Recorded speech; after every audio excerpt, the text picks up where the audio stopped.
ದೇಶದ ಅತ್ಯುನ್ನತ ಹುದ್ದೆಯಾದ ಪ್ರಧಾನಮಂತ್ರಿಗಳ ಪತ್ನಿಯಾಗಿ ಅತ್ಯಂತ ಸರಳತೆ ಮತ್ತು ಸಜ್ಜನಿಕೆಯ ಸಹಕಾರ ಮೂರ್ತಿಯಾಗಿದ್ದರು ಶ್ರೀಮತಿ ಚೆನ್ನಮ್ಮ ಅಮ್ಮ. ಅಧಿಕಾರದ ಅಹಂಕಾರವಿಲ್ಲದೆ ಪ್ರತಿಯೊಬ್ಬರನ್ನು ತಾಯಿಯ ಮಮತೆಯಿಂದ ಕಾಣುತ್ತಿದ್ದ ಅವರ ವ್ಯಕ್ತಿತ್ವ ನಮಗೆಲ್ಲರಿಗೂ ಸದಾ ಮಾದರಿಯಾಗಿದೆ.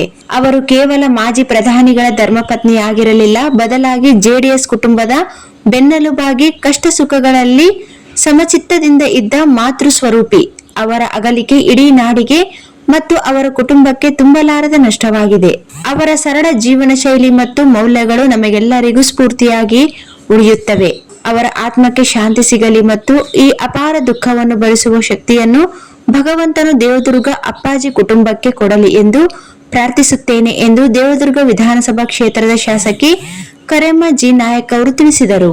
ಇವರೊಂದಿಗೆ ಜೆಡಿಎಸ್ ಪಕ್ಷದ ಕಾರ್ಯಕರ್ತರು, ದೇವದುರ್ಗ ತಾಲೂಕ್ ಜೆಡಿಎಸ್ ಪಕ್ಷದ ಅಧ್ಯಕ್ಷರಾದ ಬಸನಗೌಡ ದೇಸಾಯಿ ವಕೀಲರು ನಮ್ಮ ಚಾನೆಲ್ಗೆ ತಿಳಿಸಿದ್ದಾರೆ.